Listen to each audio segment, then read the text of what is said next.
नमस्कार.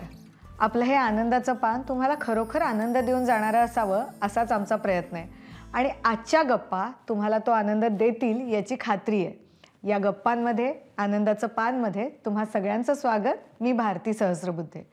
आपण नवनवीन पुस्तकांचा आस्वाद घेत असतो. नवं काय लिहिलं जातंय त्याचाही आढावा घेत असतो. पण तरीही काही लेखकांचं लेखन आपल्या कायम आवडीचं असतं. त्यांची शैली, त्यांचे विचार सगळंच आपल्याला आवडतं. अशाच महाराष्ट्रातल्या ज्येष्ठ लेखिका अरुणा ढेरे कायम त्यांच्या लेखनातून, संशोधनातून मराठी समाजाला मार्ग दाखवत आल्या आहेत. त्यांच्या लेखन कारकिर्दीला यावर्षी 45 वर्ष पूर्ण होत आहेत.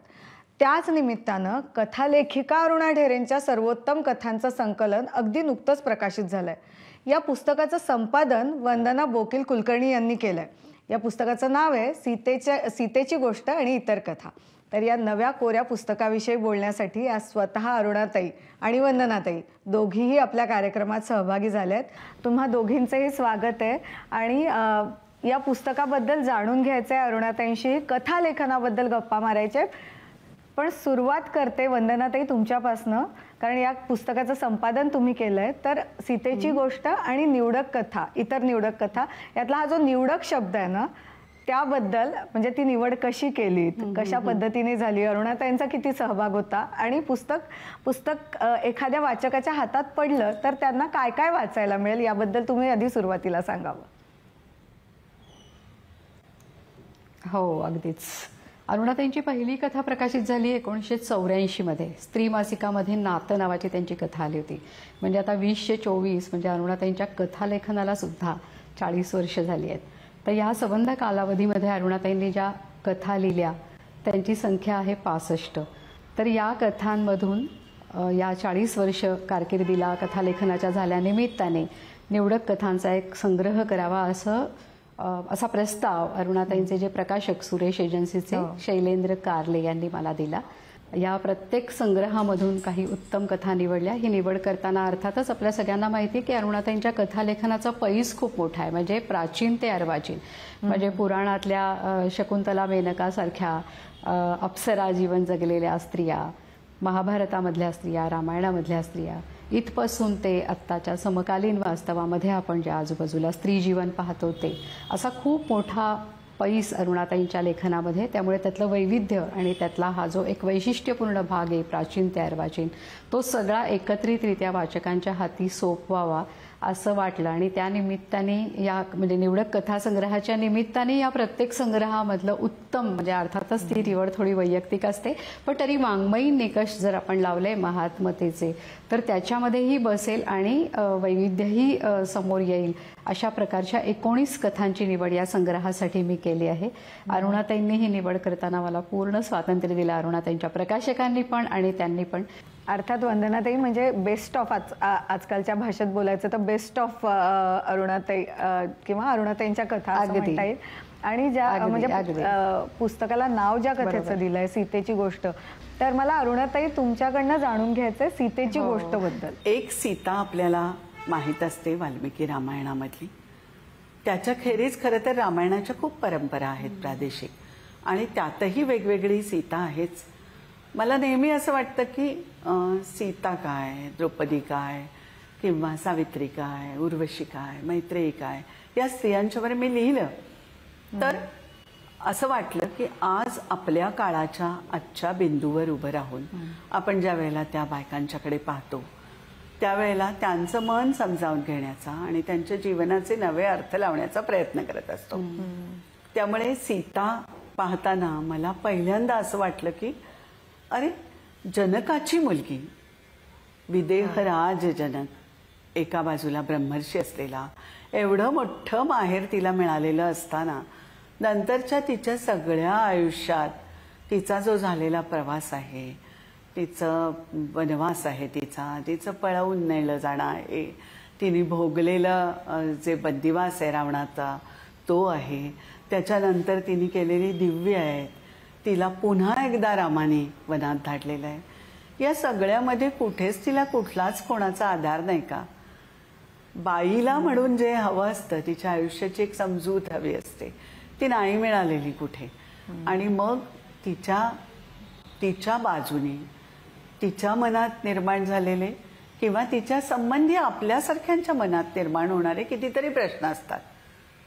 ते प्रश्न कोण विचारणार? रामाला कोण विचारणार? समाजाला कोण विचारणार? तर मग मला असं वाटलं की त्याच्यावर एक गोष्टच लिहावी. म्हणजे मिथक ही गोष्ट अशी आहे ना ग, की तो एक असा मस्त अंधार असतो ज्याच्यामध्ये घुसायचं आणि मग तुमच्या हातामध्ये जे काय लागतं ना अद्भुत, ते घेऊन परत यायचं. तर मला असं वाटलं की सीतेच्या गोष्टीमध्ये तिची एक स्वतंत्र गोष्ट निर्माण झाली आहे की ज्याच्याशी रामाचा अगदी संबंध नाही. एक बाई आहे ती आणि तिने 2 मुलांना जन्म दिलाय, जिला टाकून दिलेला आहे अशी बाई. आणि तिची आयुष्याविषयीची समजूत आहे, तिची एक प्रगल्भता आहे तिला जी मिळालेली आहे ती. त्या सगळ्या सकट तो एक संबंध वनवासाचा आणि पुन्हा रामाच्या घरी परतायचं की नाही या निर्णयापर्यंतचा जो काळ आहे, ज्याच्यामध्ये अचानक राजसभेत उभं राहून नाही ती जमिनीत गेलेली, नाही जमिनीच्या पोटात तशी गेलेली, तिथपर्यंतचा जो मानसिक प्रवास आहे ना, तो कसा घडला असेल याचा विचार करत गेले. आणि मग त्याच्यातून ही सीतेचीच फक्त असलेली गोष्ट निर्माण झाली, ज्याच्यात तिच्या आधाराला आली ती तिची एक दूध आई ज्याला म्हणू, कारण ती सापडलेली मुलगी आहे. त्यामुळे जनकाच्या पत्नीने आई म्हणून तिला पाजलेलं नाही आहे. त्यामुळे पूर्वी अशा असायच्याच राजघराण्यामध्ये दूध आया. तर तशी जी दूध आई तिला मिळालेली होती ती परत आली आहे तिचा शोध घेत आणि तिच्या वतीने ती विचारतीये प्रश्न. तर मला असं वाटलं की आपल्या मनातले प्रश्न, समाजाच्या मनातले प्रश्न हे विचारणारी एक वसुमाई मी निर्माण केली आणि ही सीता तुमच्या समोर ठेवली. मला असं वाटतं की प्रत्येक सर्जनशील कलावंत काय करत असतो ग, तो पुन्हा पुन्हा आपल्या भोवतालाला इंटरप्रेट करत असतो, नव्याने त्याचे अन्वयार्थ लावत असतो. आणि मग तसे मी मिथकातल्या या बायकांच्या आयुष्याचे नव्याने अर्थ लावत गेले तर त्याच्यामध्ये ही सीता सापडली. आणि मग आता नवा संग्रह न निघता असं वाटलं की या निवडक कथांमध्येच या 2 कथा ज्या आहेत त्याचा समावेश करावा, म्हणून सीतेची गोष्ट याच्यात सामील झाली. अरुणाताई, खरं तर मला ना या बद्दल खूप उत्सुकता आहे म्हणून हा प्रश्न विचारते की इतके म्हणजे मी कुठेतरी वाचलं होतं की जसं आता वंदनाताईंनी सांगितलं की तुमच्या कथालेखनाला 40 वर्ष झाली, पण तुमच्या लिखाणालाही 45 वर्षापेक्षा जास्त कालावधी झाला. इतक्या कालावधीमध्ये इतक्या वेगवेगळ्या प्रकारचं लिखाण तुम्ही केलंय, संशोधनपर म्हणजे तो राजतरंगिणीसारखा ग्रंथ किती महत्त्वाचा, मौलिक आहे. या सगळ्यात एखादा विचार म्हणा किंवा एखादं बीज आपल्या मनात आलं की किंवा काहीतरी दिसलं आपल्याला की त्याची कथा होऊ शकते का किंवा एखादी मोठी कादंबरी होऊ शकते का, हे लेखकाला कसं कळतं? किंवा ते लिहित जातो आणि त्यातून साकारलं जातं, असं काही होतं का? खरं म्हणजे हा प्रश्न लेखकांनीही स्वतःला अनेकदा विचारलेला आहे, कवींनीही स्वतःला विचारलेला आहे की एखादा अनुभव तुमच्या समोर येतो तेव्हा त्याचं काय होतं. त्याचं गाणं होतं, त्याची कविता होते, त्याची कथा होते, की त्याचा एखादा संशोधनपर लेख होतो. हे तो अनुभव स्वतःच सांगतो असं लक्षात येतं आपल्या. आणि ते ना तुम्हाला लिहीपर्यंत नाही समजलेलं असतं. एक आकार दिसतो तुम्हाला आणि मग तो तुम्ही शोधत जाता. म्हणजे कवितेच्या बाबतीत पॉल व्हॅलरीनी असं म्हटलं की आम्हाला एक ओळ मिळते काय अज्ञाताकडून आणि मग पुढचं आम्ही त्या ओळीला धरून धरून पुढचं शोधत जातो. तसं मला असं वाटतं की या अनुभवाचा एक बाजू, एक गोष्ट कळते की अरे एवढं मोठंच हे आहे ना, हे सगळं एका कवितेत मावणारं नाहीये. मला ना या सीतेच्यासाठी काहीतरी मोठंच लिहावं लागेल. हा जो सगळा अनुभवाचा विस्तार माझ्या समोर आलेला आहे तो एका कवितेत मावणारा नाहीये. आणि ते इतकं तरल आहे, इतक्या नाजूक जागा मला समजावून घ्यायच्या आहेत, मानवी भावनांचे इतके सूक्ष्म पदर आपल्याला जिथे दिसत आहेत तिथे ते पकडण्यासाठी मला लेखही नाही लिहून भागणार आहे. मला सीतेच्या दुःखाला जर हात घालायचा असेल किंवा तिचं जे प्रगल्भ मन आहे ते उलगडायचं असेल तर मला संशोधनपर लेख नाही लिहिता येणार. मला ना याच्यातून कल्पनेने त्याच्यात शिरावं लागेल जर, तर मग मी कथेचा धरला पाहिजे. आणि मग म्हणून सीतेची कथा ही सीतेची गोष्ट ही तशी झाली ग. आपण सीतेच्या गोष्टीबद्दल बोललो आणि म्हणजे ती जो विचार तुम्ही मांडला तो इतका सुंदर आणि वेगळा विचार आहे. पण तुम्ही आता उल्लेख करताना आणखी एका कथेचाही उल्लेख केला जो इतर ठिकाणी प्रकाशित झालेली नव्हती अशी कथा. वंदनाताई, तुम्ही सांगा ना त्या कथेबद्दल जी या पुस्तकात वाचायला मिळते पण इतरत्र कुठेही नाही. निरंजनाच्या तीरावर ही ती दुसरी कथा आहे जी आतापर्यंत अरुणाताईंच्या प्रकाशित झालेल्या कुठल्याच संग्रहामध्ये नाहीये. तर मगाशी अरुणाताईंनी बोलताना उल्लेख केला तसं सिद्धार्थाचा गौतम बुद्ध होण्यापर्यंतचा जो प्रवास आहे तो या कथेमध्ये आला आहे. आणि कथेत कथा म्हणतो तशी त्याची रचना फार सुंदर आहे त्या कथेची, की त्याला एक छोटंसं गाव, त्या गावाची पार्श्वभूमी, त्या गावामध्ये असलेली एक तरुण मुलगी आणि तिचा प्रियकर, ह्या सगळ्या आवरण कथेच्या मध्ये त्या गौतमाचा सिद्धार्थ होण्याकडे झालेला प्रवास फार तरल, फार सुंदर आणि तत्वज्ञानाच्या अंगाने या कथेमध्ये आला आहे. आणि म्हणून त्या कथेचं शीर्षक सुद्धा निरंजनेच्या तीरावर आहे.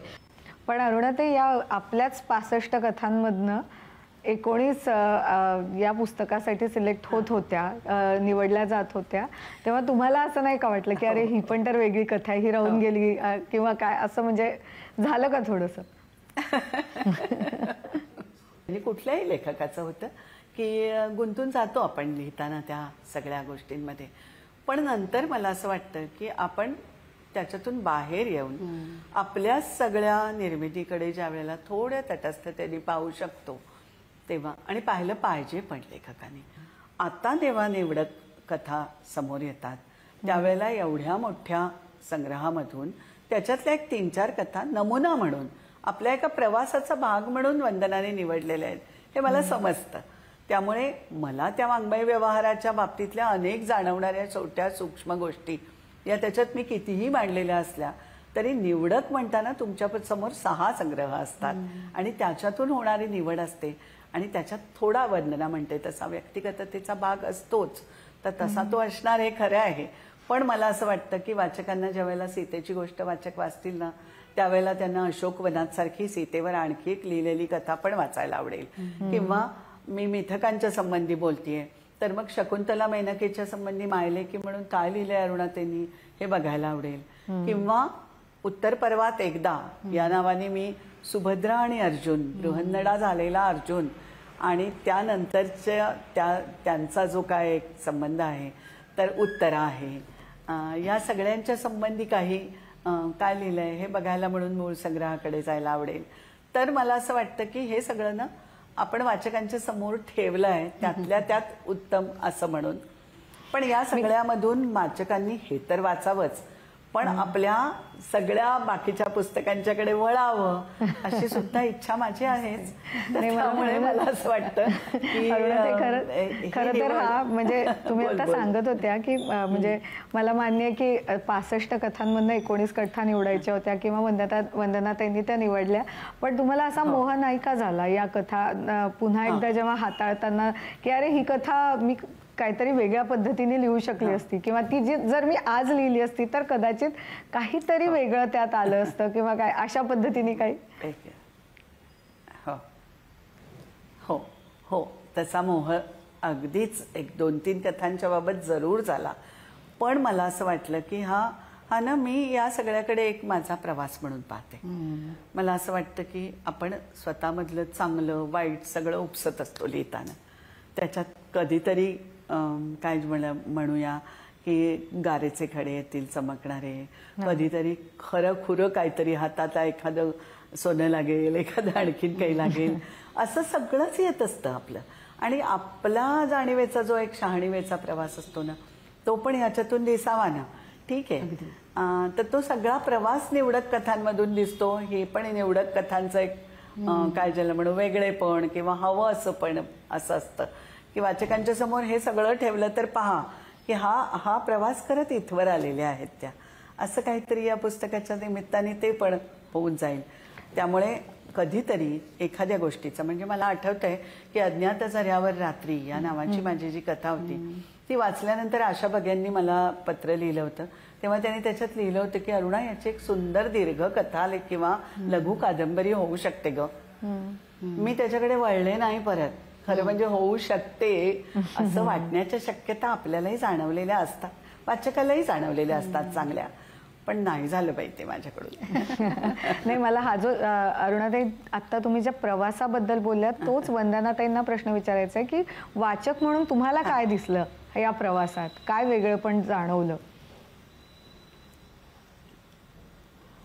ह्या सबंध प्रवासाविषयी मी या संग्रहाला समजुतीच्या काठाशी या नावाची प्रस्तावना लिहिली आहे. आणि मला वाटतं जवळजवळ 35 पानांची ती प्रस्तावना आहे, ज्याच्यामध्ये अरुणाताईंच्या अगदी पहिल्या कथेपासून ते अलीकडच्या कथेपर्यंतचा सबंध कथा प्रवासाचा एक विवेचक आढावा असं त्याला मी म्हणेन. म्हणजे कोणते विषय आलेत, कोणतं अनुभव विश्व या कथांमध्ये दिसतंय. स्त्री केंद्री कथा म्हणताना अरुणाताईंचा स्त्रीच्या जगण्याकडे बघायचा दृष्टिकोन काय आहे, प्राचीन स्त्रियांचा शोध घेताना आणि अर्वाचीन स्त्रीचं आयुष्य मांडताना त्यांना काय समान धागे सापडले आहेत, आणि हे सगळं करताना लेखिकेची जी मूल्यदृष्टी असते ती काय आहे, ती कशा प्रकाराने त्यांच्या लेखनातून प्रकटली आहे, हे सगळं शोधायचा प्रयत्न याच्यातून केला. म्हणून मी मगाशी एक वाक्य उच्चारलं की एखाद्या लेखकाचा समग्र त्या साहित्य प्रकाराचा अभ्यास या निमित्ताने खोलात जाऊन आपल्याला करता येतो आणि प्रस्तावनेच्या रूपाने तो मांडता येतो. एकच वाचून दाखवायला मला आवडेल या पुस्तकाचा जो पाठराखण किंवा ब्लर्ब असं ज्याला म्हणतात, त्याच्यात मी असं लिहिलंय की जीवनातला साधेपणा, सहजता आणि जिवंतपणा टिकवायला हवा असं मनपूर्वक मानणारी, संहाराला सर्जन हेच उत्तर आहे अशी सर्जनशक्तीवर ठाम विश्वास ठेवणारी, इतिहासाकडे पाहण्याची स्वतंत्र दृष्टी असणारी, परंपरांचे नवे अन्वयार्थ लावत जाण्याची आणि चिकित्सा करण्याची तयारी असणारी, हे फार महत्वाचे, चिकित्सा करण्याची तयारी असणारी, आपल्या वारशावर डोळस प्रेम करणारी ही खंबीर लेखिका आहे. आपला सामाजिक आणि सांस्कृतिक वारसा जोडलेपणाचा आहे. तुटलेपणाचं समर्थन होत राहणाऱ्या आजच्या काळात जोडलेपणाची आवश्यकता जाणीवपूर्वक आणि सातत्यानं व्यक्त करत राहणं सोपं नव्हे. त्यामुळेच या लेखनातला आद्य सूर आहे तो समजुतीचा, समजून घेण्याचा आणि समजून देण्याचाही. आणि म्हणून माझ्या या प्रस्तावनेचं शीर्षक सुद्धा मी समजुतीच्या काठाशी असं ठेवलंय की हे सगळं समजून घेऊन ते समजून देण्याचा एक जो महत्त्वाचा, ज्याला मी मूल्यदृष्टी म्हणते, तो जो भाग आहे तो खूप प्रभावीपणे ज्या कथांमधून मला दिसला, जाणवला, अशाही कथा निवडक म्हणून मला त्याच्यामध्ये घेता आलेल्या आहेत. वा, खरंच खूप उत्तम आणि म्हणजे अगदी आपण ज्याला ॲप्ट म्हणतो अशा पद्धतीचं आहे ते. अरुणाताई, खरं तर सध्या जेव्हा आम्ही कार्यक्रम सुरू केला तेव्हापासून आमच्या लक्षात आलं की युवा पिढी खूप लिहिते, वेगवेगळ्या पद्धतीने लिखाण करते, म्हणजे कादंबरींच्या माध्यमातून, कथांच्या माध्यमातून ते लिखाण तुमच्यापर्यंत पोहोचत असेल. मग ग्रामीण भागातली युवा पिढी असेल, वेगवेगळ्या पद्धतीची काही पुस्तकं सध्या गाजतात सुद्धा आहे अशा युवकांची. त्या सगळ्या लिखाणाकडे तुम्ही कसं बघताय आणि त्यांना काय सांगाल तुम्ही? खरं तर खूपच तरुण मुलं ही वेगवेगळ्या प्रकारे आयुष्याला भिडताना दिसत आहेत आणि खूप आनंद वाटेल अशा प्रकारचं ह्या बहर आहे नवा, असं मला वाटतं. छोटे छोटे छोटे आपले काय जगण्याचे कोपरे असतात ते उलगडून पाहणं अतिशय उत्साह आहे.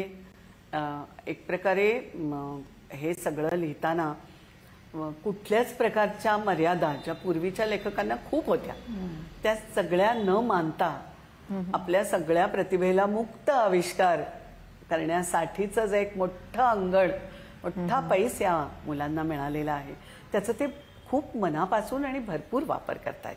त्यामुळे फार वेगळे अनुभव आपल्या समोर येत आहेत. खूप दमदार लेखक लिहित आहेत. अरुणाताई, खरं तर मी वृत्तवाहिनीत रोज काम करते, रोज बातम्यांशी माझा संबंध येतो, बातम्यांमध्येच मी असते, त्यामुळे हा प्रश्न राहवत नाही म्हणून विचारते की आपल्याला दिसतंय आजूबाजूला काय घडतंय. आणि अशा वेळी म्हणजे माझ्यासारख्या व्यक्तीला असं वाटतं की कोणी तरी मार्गदर्शन करणारं समाजाला असावं, पण तशा पद्धतीने मार्गदर्शन होत नाहीये असं मला खूपदा जाणवतं. तुम्हाला हे सगळं अस्वस्थ करताय का, जे काय आपल्याला आता दिसतंय समाजात चाललेलं आहे, मग राजकारण असो, समाजकारण असो, वेगवेगळी क्षेत्र असो, तर त्यावर तुम्ही काय बोलाल? हो, काय म्हणायचं हे समजत नसलेला एक संभ्रमाचा काळ आहे. म्हणजे मला असं वाटतं की ज्या एका गोष्टीवर आपण श्रद्धा ठेवत आलो, ज्याचा वंदनाने या पुस्तकाची पाठराखण करताना उल्लेख केला की एक निश्चित मूल्यभान घेऊन आपण जगतो. आपल्या पाशी जी दृष्टी असते ती विघटनाची नसते, ती जोडण्याची असते, संघटनाची असते, एकत्र आणण्याची असते. मुख्यतः जो शब्द माझे वडील सतत वापरत राहिले, समन्वय, तर तो एक महासमन्वय डोळ्यासमोर ठेवून आपण लिहित असतो की माणसं ही माणसांची जोडलेली राहिली पाहिजे. आज मला असं वाटतं की भोवताली दिसणाऱ्या सगळ्या गदारोळामधून तुम्ही माणसाला एकमेकांशी जोडण्याची गोष्टच पुढे करत जायला पाहिजे. म्हणजे एका बाजूला जात्यंताची भाषा वापरायची आणि दुसऱ्या बाजूला त्याच एका गोष्टीचा आधार घेत निरनिराळ्या प्रकारचं वाङ्मयीन काय किंवा वाङ्मय बाह्य काय अशा प्रकारचं खेळी करत राहायच्या. ह्या गोष्टी आपल्याकडे इतक्या मोठ्या प्रमाणावर चाललेल्या आहेत की सगळ्या वाङ्मय व्यवहाराच्या बाबतीतच हा अनुभव अतिशय कटू आणि दुःखद अनुभव तुम्हाला येत राहतो. पण अशा वेळेला मला असं वाटतं की आपण अत्यंत अस्वस्थ झालो तरी आपल्याला जे लिहायचं आहे त्यामध्ये आपण निश्चितपणाने ह्याच एका काय ज्याला म्हणू विधायक, सकारात्मक आणि माणसाला माणसाशी जोडणाऱ्या गोष्टींवरती श्रद्धा ठेवत लिहिलं पाहिजे. आपल्याला शक्य असेल तिथे त्या संबंधात तरुण मुलांशी बोललं पाहिजे. त्या व्यासपीठांवर आपण आपल्याला जे वाटतं आहे ते मूल्यभान व्यक्त करत गेलं पाहिजे. असं या खेरीज मला असा दुसरा मार्ग दिसत नाही. मला असं वाटतं की आपल्या पावलांवर श्रद्धा ठेवूया आणि काम करूया लिहित राहण्याचं. कारण लेखनाच्या खेरीज दुसरी वाट नाही आहे आपल्यासाठी. तो पर्यायहीन असा मार्ग आहे की मला लिहिलंच पाहिजे आणि मी लिहितेय. तर मला मी पुष्कळदा असं म्हणते की किती मोठ्या गोष्टी आपल्याला दिसतात की जे अनुभव लेखक पकडतायत त्या तिथपर्यंत तसं आपण नाही करू शकत आहोत, पण तरी आपण लिहितो. याचं कारण असं असतं की लिहिण्याशिवाय आपल्याला पर्याय नाही असं आपल्याला माहीत असतं. त्यामुळे त्या एका गोष्टीची वाट ही आपल्यासाठी आपली अस्वस्थता व्यक्त करण्याची आहे. पण ती ज्या प्रकारचं मी आत्ता म्हटलं तसं की तेच मूल्यभान अधोरेखित करत त्याच एका संघटनात्मक किंवा विधायक अशा गोष्टींवर श्रद्धा ठेवत समन्वयाच्याच दिशेने समाजाचा रोख जात राहील अशा प्रकारचं लेखन आपले विषय, आपल्या धारणा यांना न सोडता आपण करू शकतो अशा श्रद्धेने लिहायचं. खरं तर आपण आपल्या गप्पांच्या आता शेवटाकडे आलोय. तुमच्या दोघींसाठी प्रश्न आहे. आधी वंदनाताई तुम्ही सांगा, कारण आता आजची मुलाखत आपली या सीतेची गोष्ट आणि इतर निवडक कथाबद्दल झाली, गप्पा झाल्या.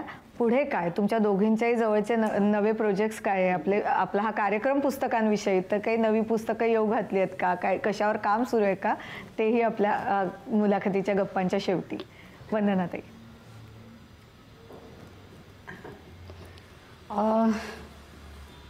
अशाच प्रकारचं अजून एक निवडक कथांचं संपादन माझ्याकडे आलंय. काम म्हणून आलंय आणि मी ते काम म्हणून स्वीकारलं पण आहे. कारण कथा हा माझ्या अतिशय जिव्हाळ्याचा, आवडीचा, अभ्यासाचाही विषय आहे. त्यामुळे ते एक संपादन आता पुढच्या काही महिन्यामध्ये येईलच. माझं स्वतंत्रही लेखांचं पुस्तक, एक समीक्षात्मक लेखांचं करायचं चाललेलं आहे. त्यामुळे अशी 2 कामं आता तरी समोर आहेत माझ्या. अरुणाताई. आत्ता मी नुकताच एक पूर्ण केला प्रोजेक्ट, तो म्हणजे भारतीय विरागिनी या नावाने. मी म्हणजे बौद्ध काळापासून ते अगदी काय ज्याला म्हणू 17व्या शतकापर्यंतच्या सबंध भारतभरच्या ज्या परमार्थ मार्गावरच्या स्त्रिया होत्या, संत स्त्रिया म्हणत नाही, भक्त स्त्रियाही असतील त्याच्यामध्ये, या बौद्ध थेरींपासून सगळ्यांच्या विषयी एक भारतभरच्या स्त्रियांच्या विषयी लिहिलं. ते पुस्तक आलं नुकतंच. त्याचा दुसरा भाग असं म्हणून, म्हणजे खरं त्याचा दुसरा भाग असं नाही, पण त्याच वेळेला मला असं वाटलं की आज समकालीन बायका काय लिहित आहेत कवितेतून, कशा व्यक्त होत आहेत. त्यामुळे स्त्रीलिखित भारतीय कविता अशा प्रकारचा एक प्रकल्प मी हातात घेतलेला आहे आणि त्याचं काम चालू आहे. बहुधा दिवाळी आणि किंवा या वर्षाअखेरपर्यंत तेही पुस्तक मी पूर्ण करेन. त्यामुळे सध्या तरी त्याच्यावर काम चालू आहे. आणि जे छोटं छोटं काहीतरी जाणवत असतं ते सध्या तरी स्वतः पुरतच ठेवते आहे, कारण त्याचं मोठं काही होण्याच्या शक्यता जर त्याच्यात असतील तर त्या इतक्यात नाही त्याला हात लावत आहे. हे हातातलं पूर्ण झाल्याशिवाय काही करायचं नाही असं ठरवलेलं आहे. शिवाय माझ्या वडिलांच्या नावाने आम्ही जे राचीम ढेरे संस्कृती संशोधन केंद्र असं म्हणून एक प्रतिष्ठान केलेलं आहे, तर त्याचीही कामं म्हणजे वडिलांचे अभ्यासाविषयी आणि त्याच्या संबंधीची निरनिराळी कामं अशी चालू आहेच आहेत. त्यामुळे त्यातही पुष्कळ रस घेते आहे आणि त्याही दृष्टीने वडिलांच्या पुस्तकांची भाषांतरं करवून घेणं इंग्रजीमध्ये आणि त्यांच्या विषयीच्या काही एकत्र पुस्तकांची कामं अशीही चालू आहेत. खरंच अरुणाताई आणि वंदनाताई आजच्या आपल्या या गप्पा खूप समृद्ध करणाऱ्या होत्या. मला खात्री आहे की माझ्यासारख्या वाचकांना तर आजच्या गप्पा आवडतीलच, पण जे नवे लेखक आहेत, जे काही लिहू पाहतात आहेत, प्रयत्न करतात आहेत, त्यांच्यासाठी सुद्धा खूप मार्गदर्शक ठरतील. तुम्ही दोघींनी आज वेळ दिलात त्यासाठी खूप खूप आभार आणि तुमच्या या सगळ्या नवीन प्रोजेक्टसाठी, येऊ घातलेल्या कामासाठी शुभेच्छा.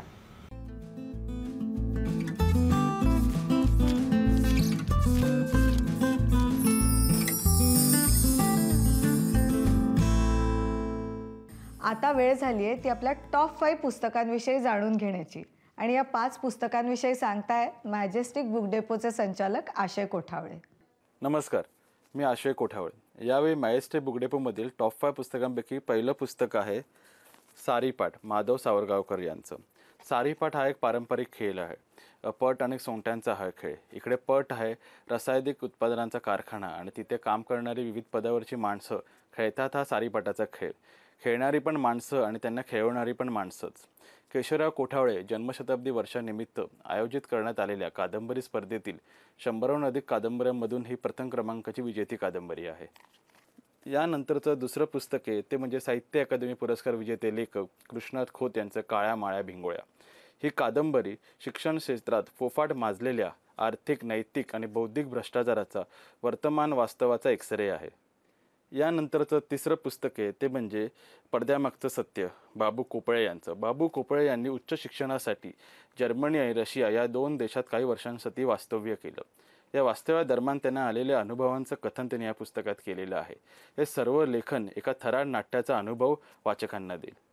यानंतरचं चौथं पुस्तक आहे पुनर्भेट, विजय तापस यांचं. लेखकाने 1910 ते 1950 या कालखंडातील विस्मृतीत गेलेली नाटकं आणि लक्षवेध या नाटकांचा मागोवा या पुस्तकात घेतलेला आहे. नाट्यप्रेमी रसिकांसाठी आणि रंगमंचाच्या अभ्यासकांसाठी हे पुस्तक मोलाचं ठरेल असं आहे. त्यानंतर शेवटचं पुस्तक आहे गिरीश कुबेर यांचं मेड इन चायना. गेली अनेक शतकं आपल्या शेजारी असलेल्या चायना देशाबरोबरचे आपले संबंध प्रचंड गुंतागुंतीचे ठरलेले आहेत. चायना देश जितका आधुनिक आहे तेवढाच तो ऐतिहासिक सुद्धा आहे. चायना देशाचे सत्ताधीश आपली धोरणं ठरवताना इतिहासात दडलेल्या सूत्रांचा आधार घेतात हे आपल्याला या पुस्तकातून वाचल्यावर समजतं. चायना देशाच्या एका दुबळ्या देशापासून एका महासत्तेपर्यंतचा हा आश्चर्यकारक प्रवास आपल्या या पुस्तकात वाचायला मिळेल. ही सगळी पुस्तकं तुम्हाला आमच्या दुकानात मॅजेस्टिक बुक डेपो, राममोरी रोड, ठाणे, शिवाजी मंदिर, दादर आणि गिरगाव नाका या 3 ठिकाणी सवलतीच्या दरात खरेदी करता येतील.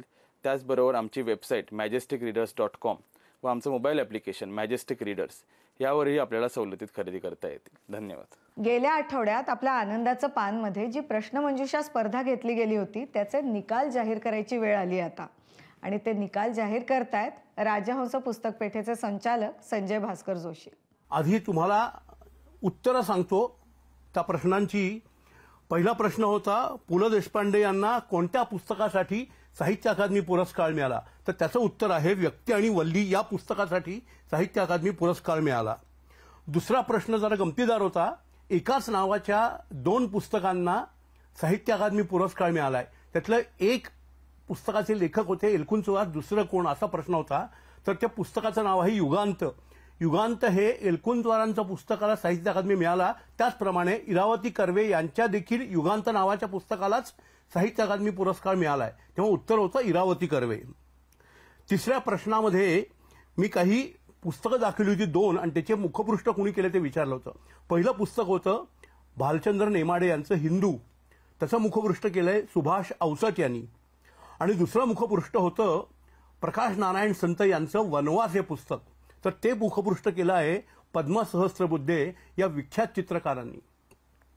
आणि पुढचा प्रश्न होता मी काही अनुवादित पुस्तकं सांगितली होती आणि त्याच्या मूळ पुस्तकाचे लेखक कोण असा प्रश्न होता.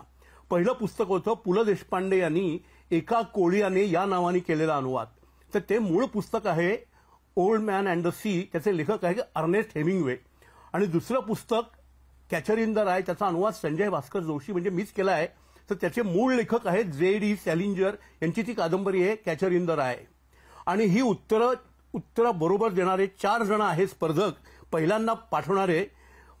पहिले आहेत शुभदा अभ्यंकर पुण्याच्या, दुसरे आहेत शिवाजी नाडे पुण्याचे, तिसरे आहेत 3 उत्तरं बरोबर असलेले सविता कुंभारे, आणि चौथे आहेत प्रशांत गौतम. या चौघांचं मनपूर्वक अभिनंदन.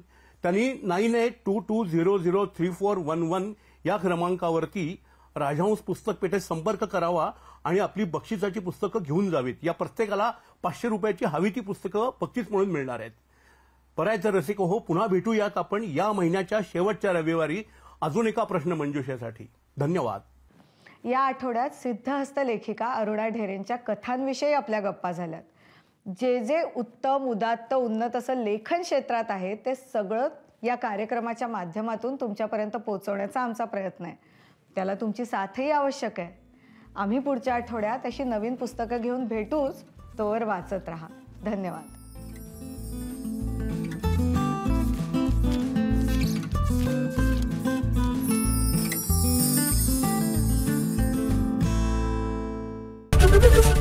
एबीपी माझा, उघडा डोळे बघा नीट.